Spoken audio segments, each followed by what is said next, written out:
Welcome to the Viking Age podcast. It's the official podcast of the VikingAge.com. My name is Chris Schad. I write for Zone Coverage, Bring Me the News, and the Brookings Register. My co-host is Adam Patrick, who is the managing editor of the Viking Age. We do this every Monday with a late week episode right here on the Viking Age YouTube channel.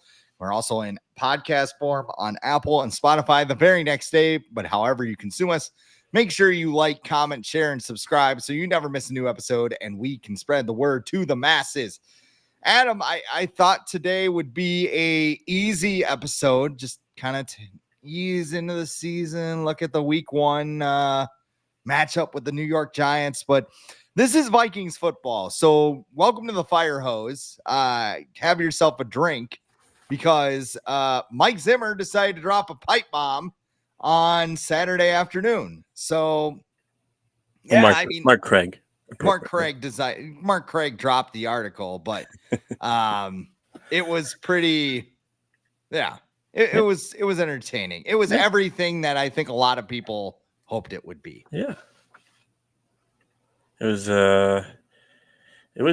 certainly I'm just trying to recover over here because I'm surprised we're even having a show after Jaron Hall signed with the Seahawks today. I'm just thankful that we're able to continue as a show and the season isn't over. We should have just let off with that. Really, just how could they let him walk out the door? Just the future of the franchise. Just right, let him go. Future backup like JJ. He was going to be the guy that held the clipboard for JJ McCarthy.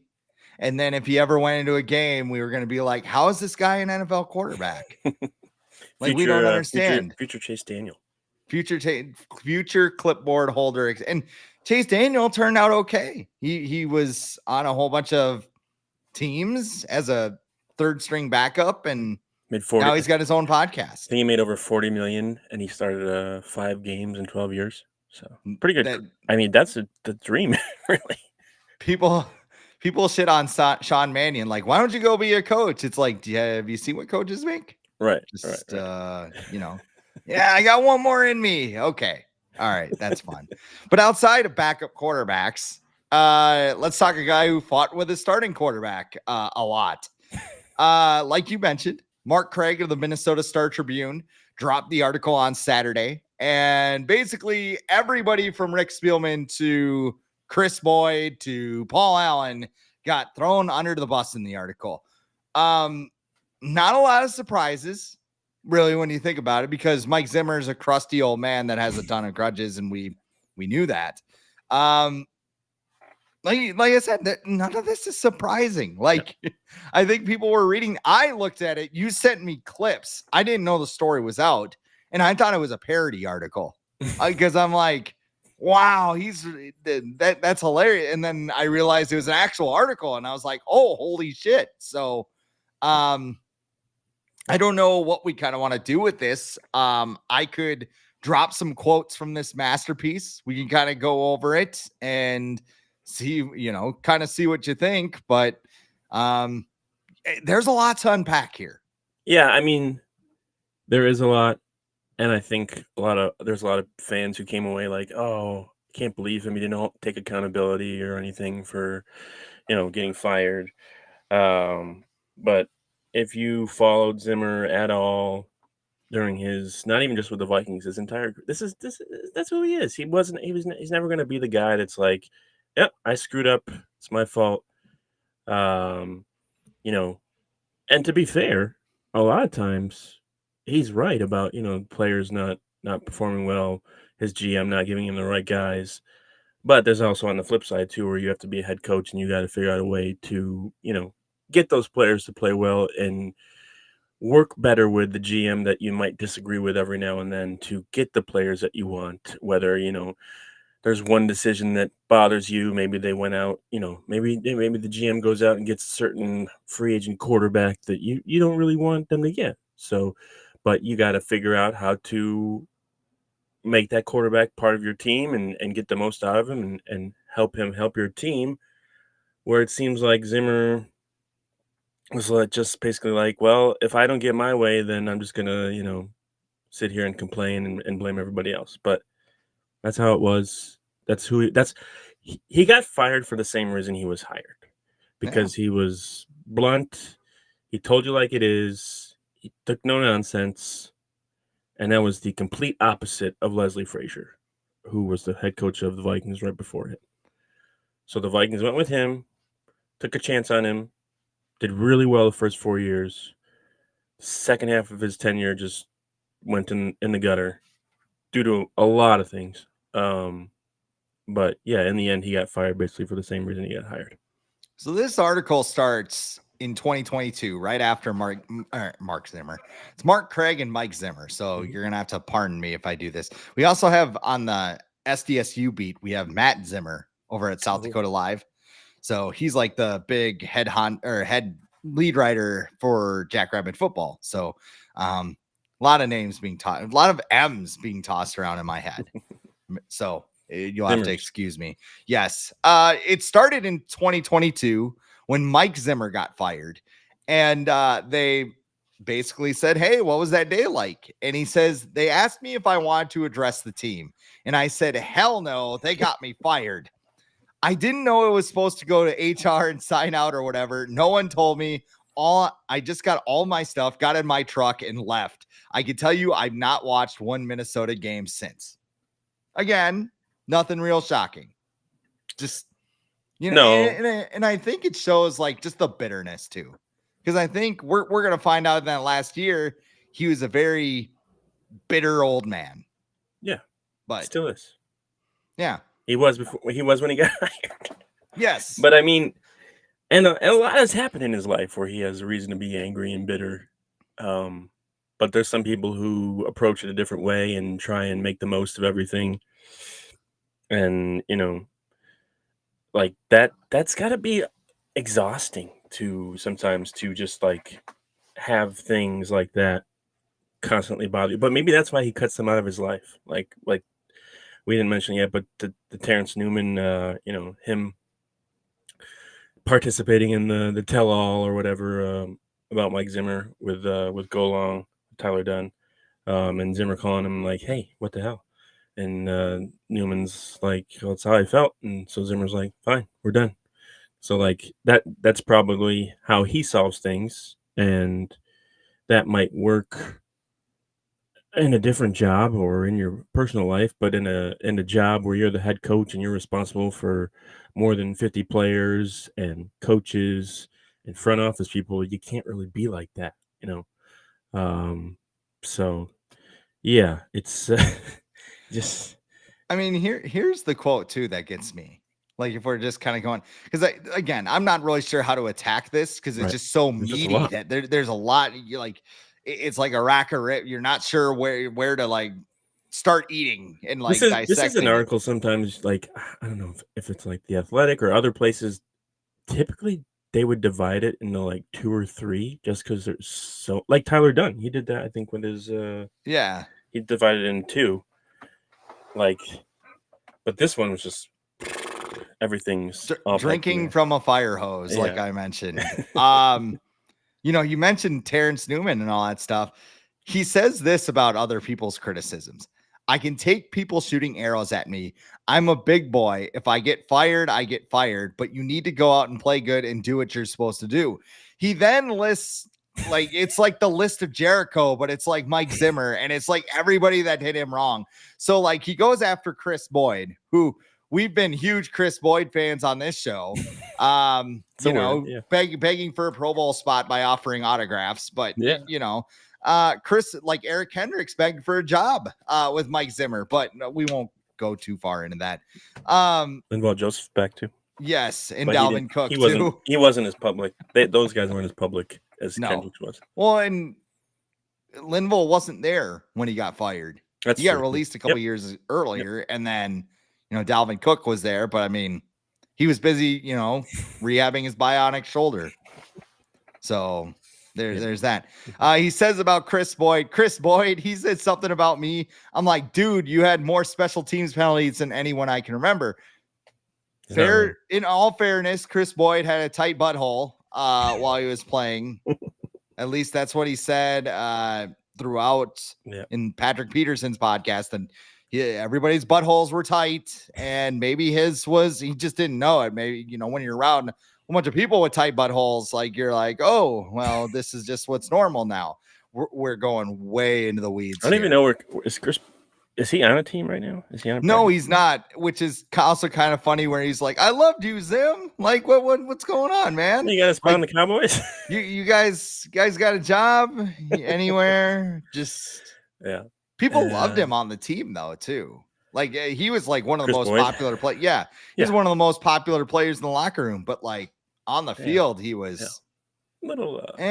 He was our special teams ace, and like he wasn't good at special teams. Right. I remember one specific play. I want to say it was 2020, where it might have been like he caught a fake punt for like a first down or something, but it was like either a false start or he was like offsides or something. And I just remember being like, yeah, that sounds about right, because he did that, and he had the play against the Steelers where he was celebrating, like destroying the dude on the punt return when he was on coverage, and then he got fined for it or whatever. And he made it like his profile picture and everything. So yeah, he was a character. I'll say that. He was different. Remember the special teams coach, Marwan Maloop. Yeah, I was gonna say that name. I wasn't sure if it was correct, but like they had he got off good in this article. No mention. Yeah, he didn't get anything, but like he got in Zimmer's face in Chicago, I believe, and then like he just disappeared. Yep. Zimmer just snapped his fingers and he dissolved like Thanos or something. Terrence Newman was another one who was on the list of Zimmer. He said, that one hurt me bad. Terrence was like my son. I called Parcells about that. Dad, he's making fun of me. Pretty much, yeah. Yeah, pretty much. And then I called Terrence. He said, well, that's how I felt. And he goes, then look, we're done. Yeah, I wonder if Terrence saw like a different side of Zim, because he was a coach for a year too. You remember that? Mm-hmm. Like after he retired, he was a defensive assistant or something like that.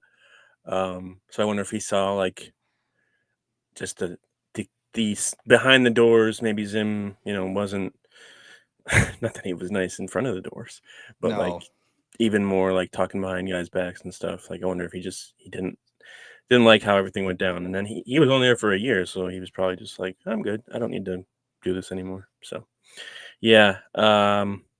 Terrence Newman, because he was there when Zimmer was in Dallas, because he was a first round pick for the Cowboys, because he played like, I don't know, 15 years. And he was there with Zimmer in Cincinnati. So yeah, they were together a lot. So Zimmer's just like, fine, whatever, we're done. I feel like maybe down the road, maybe they can make up, but probably not. Yeah, I mean, it's just a weird one to me, where I think some people have mentioned this online, where it's like, well, hey, this guy who played for you all these years and worked for you is basically giving you feedback. And it's like, no, this is how I do things. And I think that's one of the things that kind of got him fired from the Vikings, was he never adapted. Like some people mentioned it too on the field, where I have the double A gap blitz and this is the way we play defense and everything. It's like, all right, yeah, cool. But you still got to worry about the offensive side of the ball. Like it's like PJ Fleck right now with the Gophers. Did you see the Big Ten went 17-1 this weekend? Who was the one? We the ones. Yeah. We the ones. Yeah. The Minnesota Golden Gophers. But don't worry, a 10-7 win over Rhode Island. That'll solve everything this weekend. So don't worry about it. Yeah. I want to say the only time he really adjusted was that 2019 game against the Saints, the playoff game, where he had Everson and Daniil kind of lining up on the inside and doing some different things on defense that the Saints weren't expecting, and that kind of helped them win that game, which he also said in the article that he probably messed up by winning that game. Yeah. Because he probably should have been gone after that, which everyone agrees with, except for Vikings ownership, who for some reason was like, we're going to extend you because we're not here and we have no idea what's going on. So we think it's great. Because they could have had Kevin Stefanski as our head coach. My, oh my, how things could have been different. What do you think of Stefanski? Like, I think he's in a. a similar situation that Zim was, where Is he's he just the being Kirk? saddled with a Sorry. quarterback that he doesn't want, which is kind of like Kirk Cousins, and I think Stefanski's a good coach. I do. I think the Browns were better without. They've been better without Deshaun Watson. They were good with Joe Flacco last year. Mhm. So I think he's a good coach, and he was with Minnesota for a while, so he knows the players, the organization, locker room, all that stuff. I'm pretty sure he would have been the head coach if the Vikings fired, or I guess traded Zimmer to the Cowboys, because that was the rumor too. So that's a big what if. I don't feel like a lot of things. I mean, like I said, Kevin O'Connell, everybody's nicer and he gives out game balls after every game. I feel like some of that would have changed, but like the schematic, like the bare bones behind it wouldn't have changed much, where it's just like, we're going to run the ball all the time and limit mistakes. And hey, you know what? It's worked for Cleveland. They've gone to the playoffs, even though their starter has gone down the last couple of years. But, Yep. They have good it's, defense. yeah. I mean, yeah. And they decent. I don't know. Cleveland's just weird too. Like Amari Cooper's good. We got Jerry Jeudy for half the price of Justin It Jefferson. sounds a lot like the Vikings, where like you have these guys that they take chances on, they get all excited about.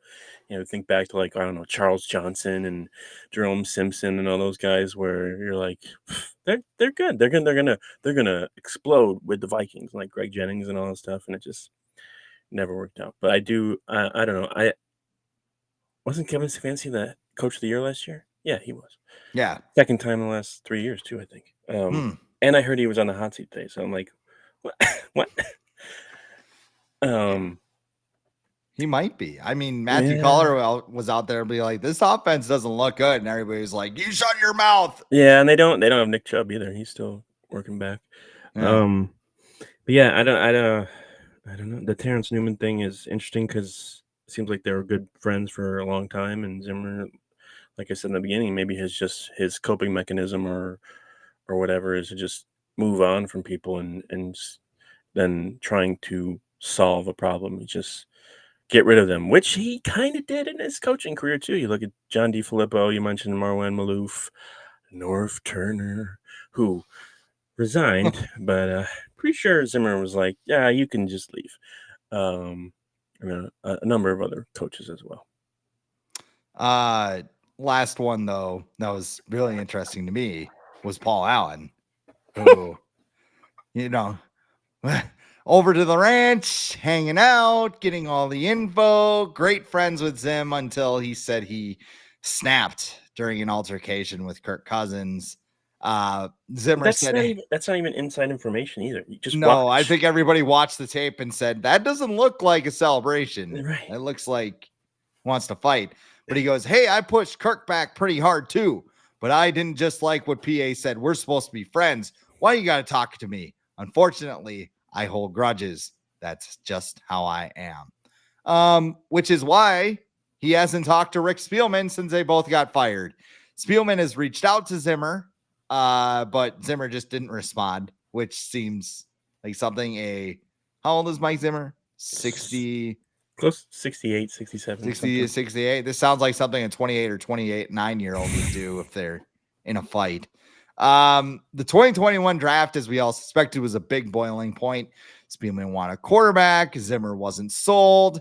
Vikings wound up selecting Kellen Mond in the 3rd round. And Zimmer's quote was, first round, Rick tried to trade up for Justin Fields, who hasn't done anything.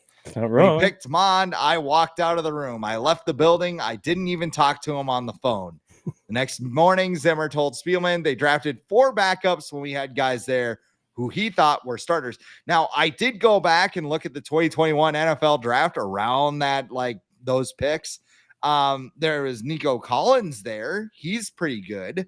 Amon-Ra St. Brown, also starter level. But they're both receivers, so I doubt Zimmer was looking at them because offense. How about we get? Well, they did get Darisaw. They got Darisaw and they got Cam Bynum in there. Is that they get Metellus in that draft too? Yeah.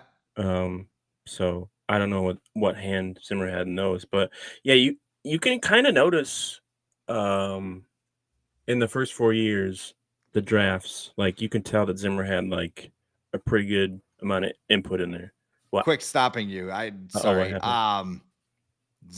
Nothing breaking, but I just wanted to mention Metellus was in the 2020 draft. I was wrong. Oh, Go ahead. Okay. Sorry. But either way, you could just tell, even 2020, you could tell that Zimmer had a good amount of input in the draft, and they were a lot more collaborative than they were in 21. Because they drafted way better, and all the players fit Zimmer's system better. So you look at the Vikings' last 2 drafts, the last 2 years with Brian Flores, and how the players they've gotten these last 2 years have been a lot better than some of the players they got in 2022 when Flores wasn't there. So I think 2021, you could tell that Zimmer was just like, yeah, I don't care, do whatever you want to do, and I'm not going to play these guys anyways. So that was basically probably not the beginning of the end, but it just another stick in the fire to get it going. Our friend Digits has chimed in. Yeah, I think he's trying to say Nostradamus. Nostradamus or dumbass. Dumbass. Well, I don't know.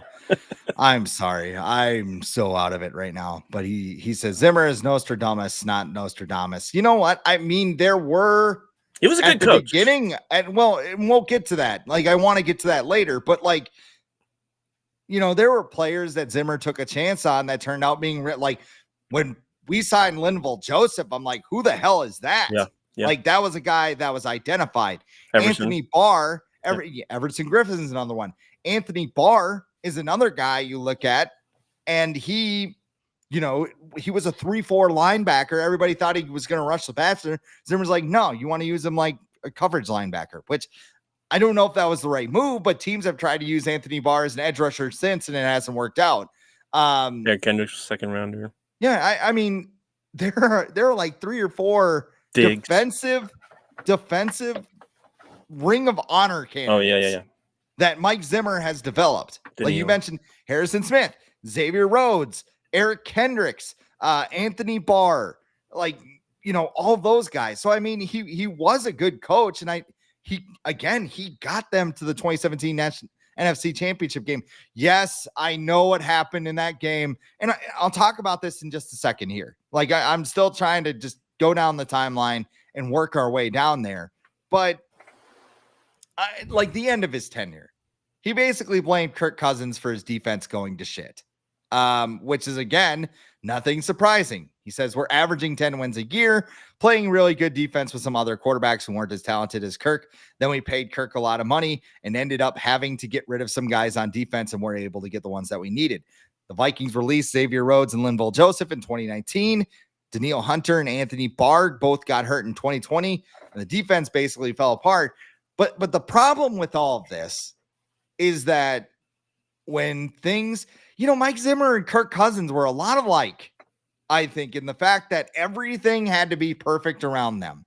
And like I said, Zimmer developed a lot of the young guys that came there initially, but once those guys were gone, he couldn't cultivate a new group. That's what good coaches do. They adapt to their surroundings. They put time into younger players. A guy like Kellen Mond, he looks at him, he goes, I don't want him, and he locks him in the broom closet, metaphorically. And he didn't have to do anything. Kellen Mond said he didn't even fucking talk to him. And he didn't have to do anything. He runs the defense. Right. He didn't do anything. Right.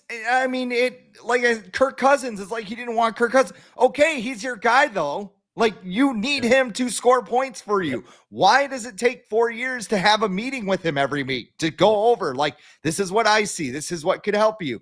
Like, it's just ridiculous. And he talks about this at the end where he goes, well, nowadays they want coaches to coach the quarterback.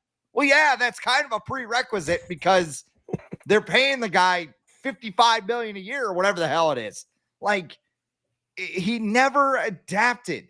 And the one time he did was that 2019 game against the Saints where, his defense won that game. I know everybody remembers the Kirk Cousins throw to Adam Thielen in overtime and the push off by Kyle Rudolph. Dalvin Cook too. Mike Zimmer won that game. So the next 2 seasons, he goes 15 and 17. I don't know. Like I said, No, I he go ahead. No, you finish you got anything left? Well, no, I was just going to say a change was needed. And I mean, we've kind of zigged in and out with the whole like legacy thing with Mike Zimmer. Yeah. I did a poll over the weekend and I asked people on X, hey, should Mike Zimmer be in the Ring of Honor?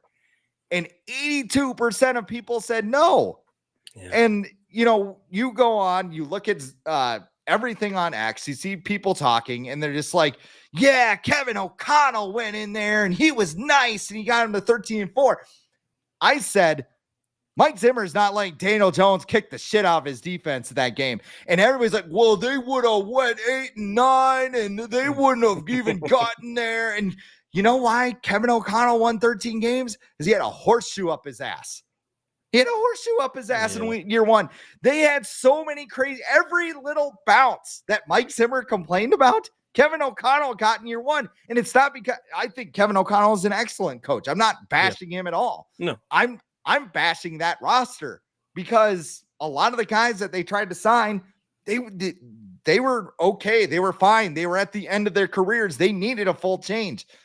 The shift from Zimmer to Kevin O'Connell was needed, but it's not like Zimmer was just this complete failure for the entirety of those first 4 years. And by the way, people would talk about, well, he told it like it is and everything else. They ate it up.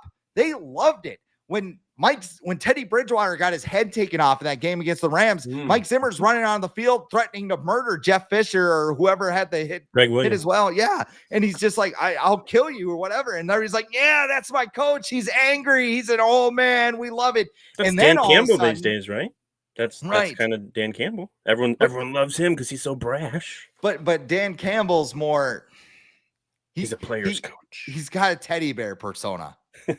Like if you had a beer with Mike Zimmer, it probably wouldn't be fun, right? If you had a beer with Dan Campbell, like you could go see some things. You know what I mean? Even like a Zimmer head coach out there these days? I don't even think there is. That's good. Brian Flores, if you ask Tua. Yeah, well, he's not a head coach. Maybe not a head Sean coach McDermott anymore. Is Sean McDermott like that? I don't know what he's Sean like. Payton? Well, and Sean Payton. He's just a dirtbag. Yeah. Friends with Zimmer.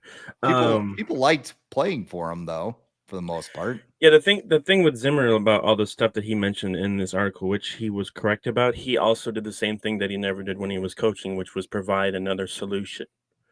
So, like, we signed Kirk, and that ruined our salary cap, and I couldn't get, the guys I want on defense. Well, then who else did you want the Vikings to get? Because you didn't want Case Keenum. Sam Bradford's knees were falling off. Teddy Bridgewater's leg was falling off. They wanted him to, who'd you want, Mark? Teddy. Who'd you want, Mark Sanchez? Like, Kirk Cousins was the best quarterback available for the Vikings, who believed they were one quarterback away from making and winning the Super Bowl. And everyone was excited when they did that. But Zimmer didn't like it. He had 1 year where, they didn't make the playoffs and John DeFilippo passed too much or whatever. And he didn't like it. Like, he bought into like DeFilippo's offense and Kirk Cousins. We're going to pass more and everything. And then when that didn't work out and, Zimmer's at the podium saying we need to run the ball more because that's what he's used to and that worked before, instead of just like trying to figure out a way to adapt. And then he adapted to with his defense that Rams game on Thursday night in 2018 when they gave up like 38 points after that. He was like, all right, well, we were just doing some new things and we're not going to do that anymore. But like, he never offered a solution. Who did he want? Did he want to bring Teddy back? Because that wasn't an option. Like, no one knew that Teddy was going to play another, 5-6 years in the NFL after that. Case Keenum, you didn't like him for whatever reason. He didn't seem like a bad guy. You're like, whatever. All he does is win games. So it was he was correct about the things that he said in this article and whatever happened, but he also still did not provide any like, hey, maybe I should have tried something different with the quarterback or done something different. He never offered a solution, and that was a big reason too why his coaching career went down after they signed Kirk Cousins, and that was a big reason why he got fired. He's like the Vikings version of CM Punk. Like, you and I are wrestling fans. CM Punk is a guy who is very brash. He got very popular because he was so brash. Yeah. Then he left for reasons that were kind of like off the field or outside the ring or however you want to put it. Yep. And then 10 years later, hell froze over and he came back. Money.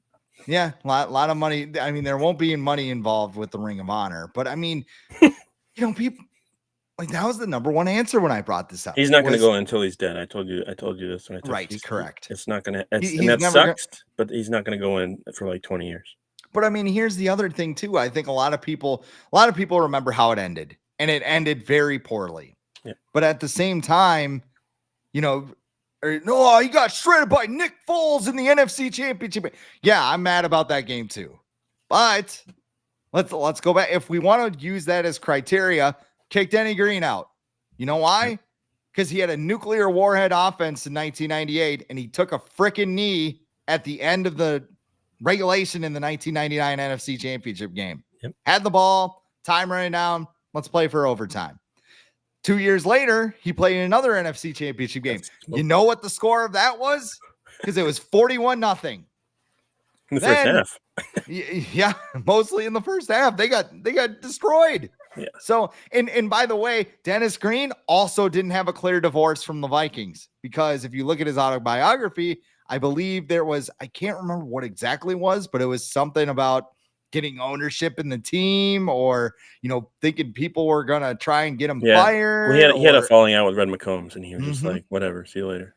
And then rightfully he's in the Ring of Honor, but it happened I can't say that word, after he died. Postmortem. I was gonna say posthumous, but that's not right. Posthumously, is that right? Posthumously. Okay. I don't know.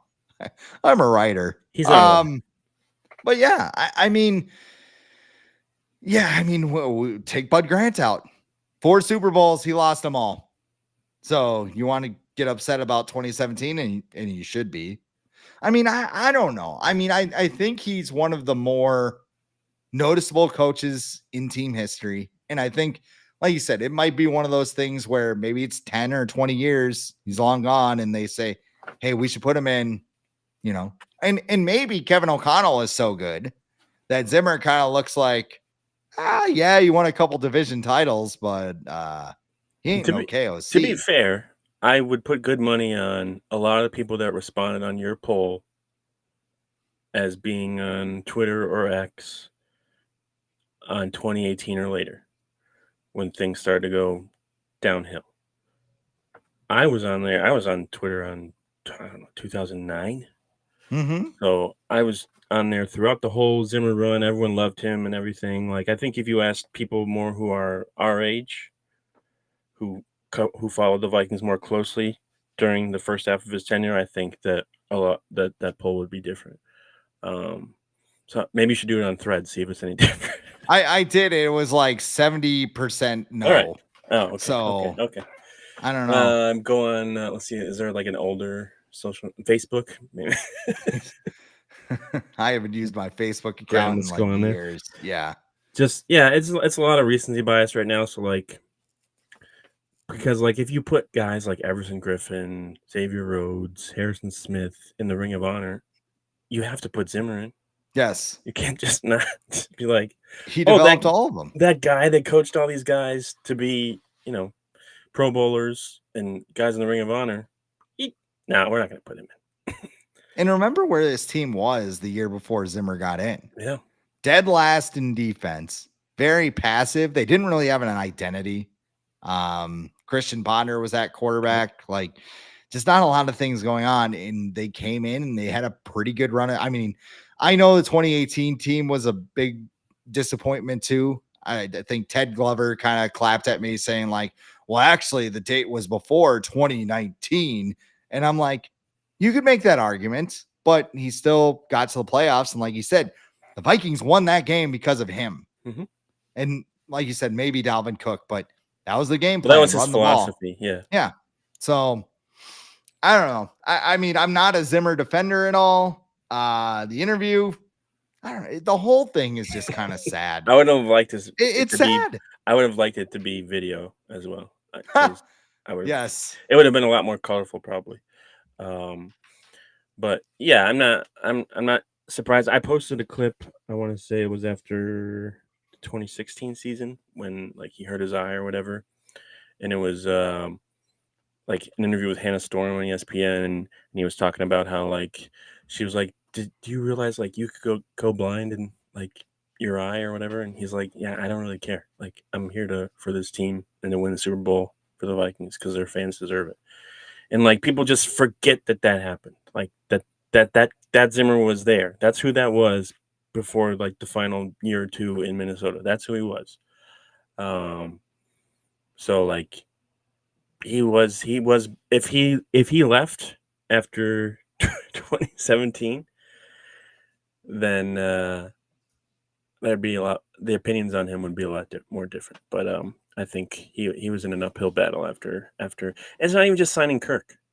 It's Spielman being like, yeah, I know you don't want to do this, but we're going to do it anyways. Like Spielman had a big part in the demise, which is why he was fired too. Like if you're going to draft guys, you got to make sure that your coach wants them at least a little bit, not someone who he's going to walk out of the room because you drafted. Like you can't do that. So that was a big part of it too, and that's why he got fired. That's why they both got fired. But yeah, I think we've talked enough about Mike Zimmer. Yeah, I mean it's 40 minutes. I mean, this is the only time we're going to talk to you before Sunday. So, yeah. What are you thinking about? about? What's happening Sunday? Daniel Jones is going to throw for 300 yards. Is and Ed Donatel going to be in the stands? They will have Ed Donatel as an honorary captain, I believe, for the New York Times. Do the coin toss. Just have him out there. With a briefcase, I remember with a briefcase filled with money and be like, hey, this is for you, Daniel. My favorite Ed Donatel moment was a photo between him and Kevin O'Connell, and it's Ed Donatel looking at his play sheet and Kevin O'Connell looking at him like he just wants to take a 2x4 to the back of his head. One of the few times you've seen Kevin O'Connell mad, like in the flesh. I'm sure he does behind the scenes, but yeah. Well, we know he does behind the scenes because Netflix revealed that. But O'Connell's got a Zimmer side to him. Like that's the thing. The Zimmer side doesn't. I know. Whenever I say that online, Zimmer. People are like, "Oh, he's not an asshole." And I'm like, "Yeah, but when we say Zimmer's side, it means like gets angry, dropping f-bombs, no nonsense. Like whether you believe it's real or fake or not. Like almost every coach has that side where they're just like, what the fuck are you guys doing? Like, hang on to the ball. And Alexander Madison's not there this year, so. Well, what are you most excited to see from the Vikings this year? Let's keep it in a window. Sunday. Yeah. Yes. The big thing is Sam Darnold. I think it has to be. I would like to say something more creative or something, but it's got to be Sam Darnold, and we've heard that he's looked, I would say, above average in training camp. He's had some moments where you're like, ooh, but other moments where you're like, oh, he could throw a nice deep ball to Justin Jefferson. So I'm curious to see how he does, how the Vikings run their offense with him out there. Are they going to run the ball more? Probably not, because Kevin O'Connell doesn't like to do that, especially because he's talked so much about making Justin Jefferson like the center of their offense. I want to see Justin Jefferson back out there. I know he's healthy now, but like a hamstring is something that it can come back. So like that's probably in the back of his mind or whatever, in the back of everyone's mind. And defense, I think this defense is going to be really good. I think a lot of people are like, well, Danielle Hunter left, so the defense is going to be terrible. It's like, did you watch what they did last year with no one on their defense? They went from 28th in points allowed with Donatel to 13th with Brian Flores. And this offseason, he got players that better fit the system, like Jonathan Grenard, Blake Cashman, Van Ginkel, They just signed Stephon Gilmore. They drafted Dallas Turner. Like, I think this defense has potential to be top 10. And I think it's going to probably be the better unit out of the two out on the field this year. And shameless plug, I dropped some NFC North predictions earlier today. And I have the Vikings going 10-7, finishing second ahead of the Lions, who will go 9-8. And people are like, 10 wins? And I'm like, yeah, they won 7 games last year with 4 quarterbacks. Like, that's the one thing that's bothered me about this offseason is the national narrative that the Vikings are going to be one of the worst teams in the league. They're going to win 4 games or 5 or 6 games. It's like, you haven't paid attention to anything that this team has done at all. And also, Justin Jefferson is on the team. They have too much talent to be one of the worst teams. Like, everyone's just like, oh, Sam Darnold, he's terrible, so they're going to be terrible. Like, they won games with Josh Dobbs and Nick Mullins last year. So, like, Sam Darnold's an upgrade over those guys, isn't he? So, I think this is the one game I think people are like, okay, they can win because they have a tough schedule coming up. But this is one game where people are like, I'm sure the Giants feel the same way too, though. They're like, this team can beat the Vikings, but I think the Giants are I think Dable's gone after this year. Well, there's only one guy. You're missing the main attraction here. Daniel. Oh, Will Reichard, who changed his number. What's he wearing now? 16. Took Jaron Hall's number. They just gave Jaron Hall's number away right away. Wow. No respect. It's just, but Kwesi said that his relationship is not transactional. He does have his number, so maybe some days while he's like, I guess he's a Mormon, like alcohol is bad for them. But apparently, Jaron Hall didn't want to continue his development with Kevin O'Connell. It's like he still has my number, and Jaron Hall's like, no, I don't. Delete. Who's Sam Howell's the backup in Seattle. Yes, Geno Smith. So yeah, he's actually on. That's the other thing too. It's not like Jaron Hall signed to be like a surefire backup for somebody. He's on their practice squad. So yeah, basically they're like, they probably sat him down and Kevin O'Connell was like, hey, Jaron, you know how I feel about you.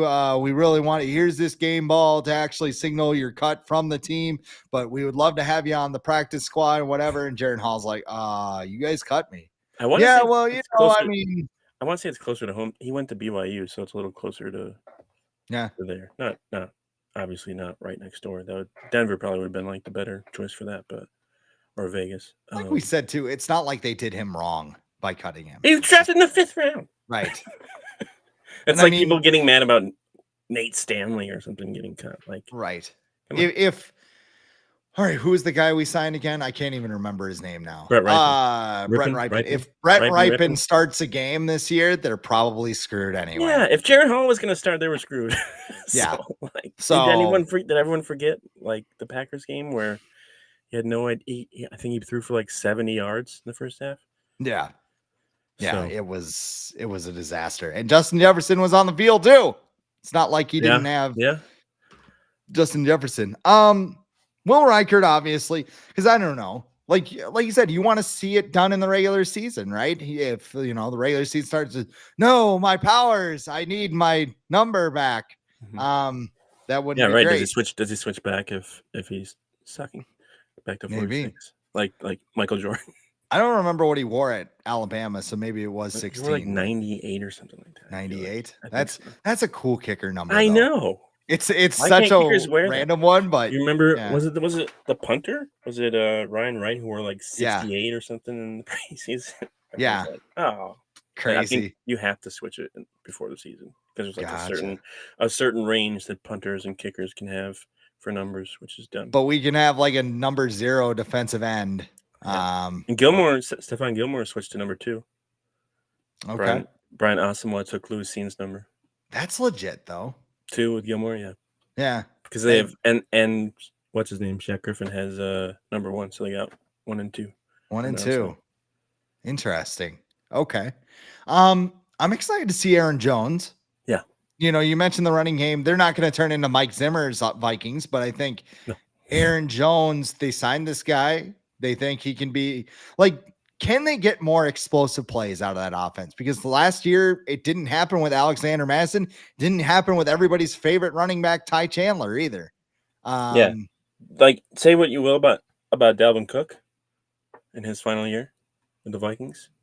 he had a lot of explosive runs. That run against the Bills, the Dolphins, like he had a lot of long runs. They didn't have that at all last year, and they need to get back to getting those plays because it takes the pressure off of everyone else on the offense, like especially the quarterback. So, yeah, that'll be fun.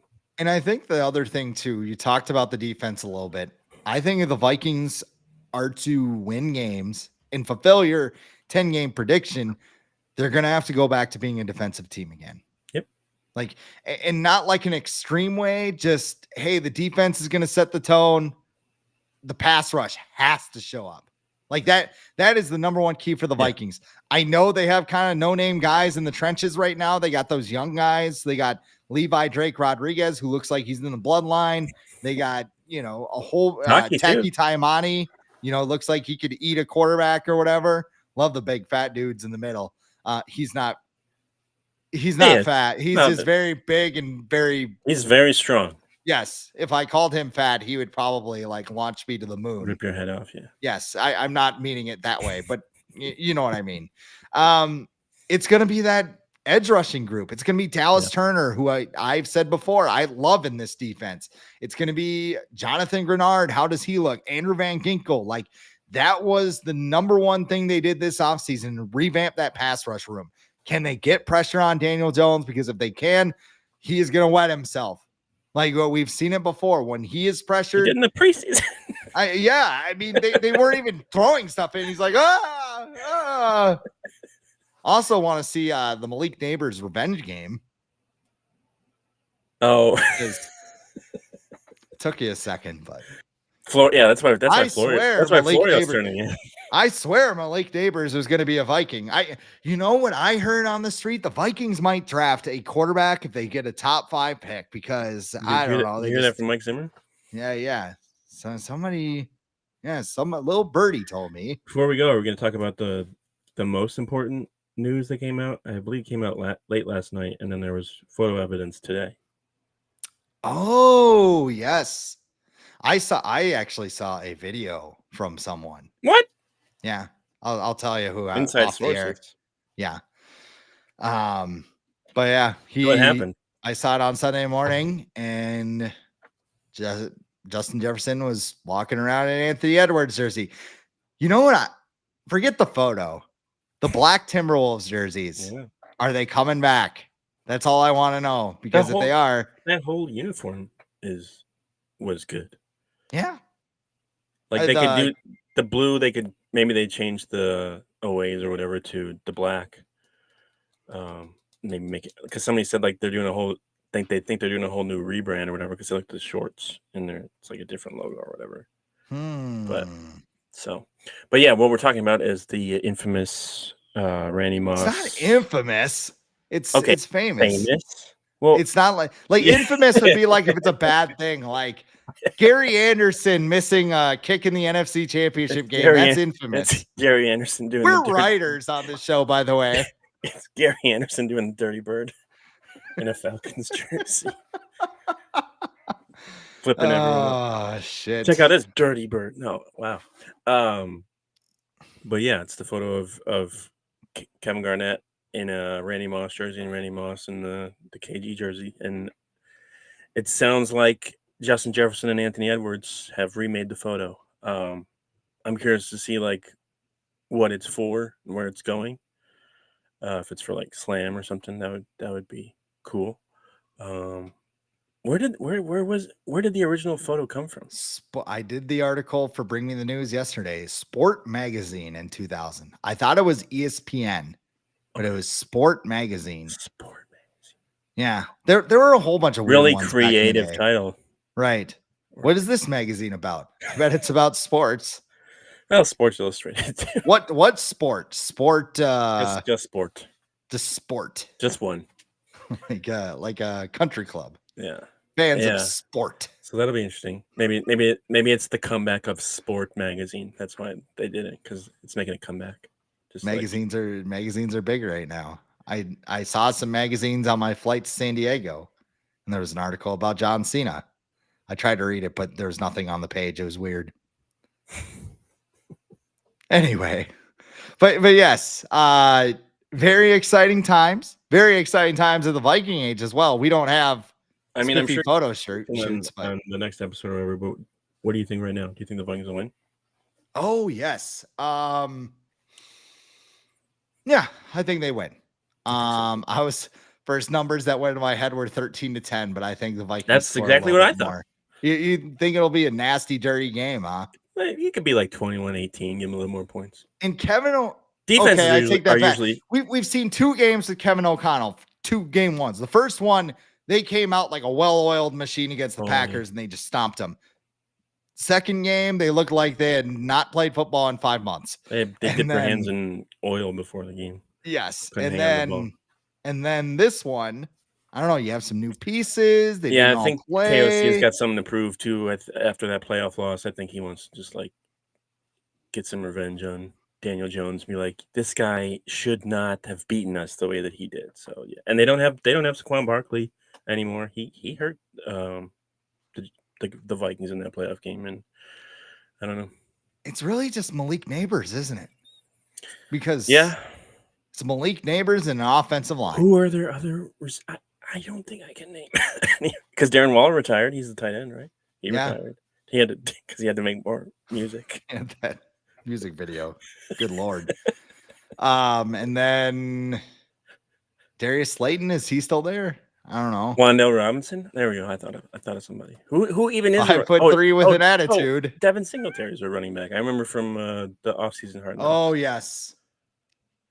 Okay. Because they were talking about signing, like, it was funny because we do it too as Vikings fans. We're like, Chris Jones, he's a free agent. Maybe we could sign him. And then the Giants did the same thing in like their meetings or whatever. And they're like, yeah, if we sign him, we'll have $0 to sign anyone else. So we're not going to do that. Hey, it was truly. Oh, they got Brian Burns. That's who they got. Yes. That could be a problem, especially if they go, hey, I know they got 2 good offensive tackles. Why don't you go right in the middle of that offensive line and see what happens there? Right at Ingram. Picks up Garrett Bradbury and throws him at Sam Darnold. See, that's the thing, though. If they do that, then you can throw a swing pass to Aaron Jones, a screen. Maybe. And the ball's not going to clang off his hands. Hey, KOC, let's not do any tight end screens this year, okay? They don't work. They never have. They're not going to. No flea flickers to Sam Darnold, please. No. But we do have the best tight end in the world, Johnny Munt, as our starter. I mean, and if you want to do a reverse pass with Justin Jefferson, he can throw the ball pretty well, actually. It works on Thielen cannot. College Football 25. Reverse pass is like one of the best plays in the game. Really? Yeah, it's crazy. I mean, you need a receiver with an arm to pull it off, but we're going off the rails here. So yeah, sure. What the hell? I mean, I might change it a little bit, bump up the score, but 13-10 Vikings. How about you? Yeah, I think I think the Vikings will win, and it'll just be close because that's how it is under Kevin O'Connell. That's really how it is the last decade. It's just everything's close, in the NFL even. I'll go 21-18 Vikings. Okay. Will Reichard wins the game. 7 field goals. Walk up. Sure. Yeah. And the last one from like 70. Like, I am the offense now. Well, it's going to be. Oh, I'm worried about that turf. I think they changed it though. That's the other thing too. Like you mentioned Justin Jefferson's hamstring, and I was like, "Oh, giant MetLife Stadium." I think they replaced it though. Not that it matters, because the Vikings the Vikings were forced to replace theirs too. Yeah, and that's where Justin Jefferson got hurt. So I don't know. Why can't everyone just play on grass? Why is it like your $1 billion teams? Why can't you afford grass? You gotta get that those concerts, man. Those concerts, those WrestleManias, SummerSlam in a couple years. All the other stadiums that have grass can do that. Why can't like Lambeau Field? They do that stuff, don't they? I think they do concerts, but I don't think they do. I mean, obviously, you can't have a WrestleMania. You'd literally freeze to death. People complained when it was 45 at Philadelphia. Like, we're so cold. The draft is in Green Bay. Yeah. I don't know where everyone's going to be. Just an April blizzard just rolling through Green Bay. It's like, Welcome to the draft. Never doing this shit again. No. All right, what's going on at the Viking Age? Oh, well, leading up to the game, we're going to have all sorts of fun stuff, season preview stuff, and earlier in the week. And then as we get closer to the game, we'll do more game-specific stuff. The goal is to piss off as many Lions fans as possible this week. So I think we're off to a good start today with my NFC North predictions, because a lot of them are like, 9-8, no way. But, they didn't do anything on defense this offseason. So good luck with that. But yeah, thevikingage.com. Go check that out. Follow me, Adam Patrick, NFL on Threads and X. And you could also follow me at The Real Chris Schad, Twitter, Threads occasionally, and then Instagram. I don't do a lot of stuff at Instagram, but we'll probably pick things up here in a little bit. But that's all the time we have for the Viking Age podcast today. We do this every Monday with a late week episode right here on the Viking Age YouTube channel. We're in podcast form on Apple and Spotify the very next day. But however you consume us, make sure you like, comment, share, and subscribe so you never miss an episode and we can spread the word to the masses. For Adam Patrick, I am Chris Schad. This has been the Viking Age podcast.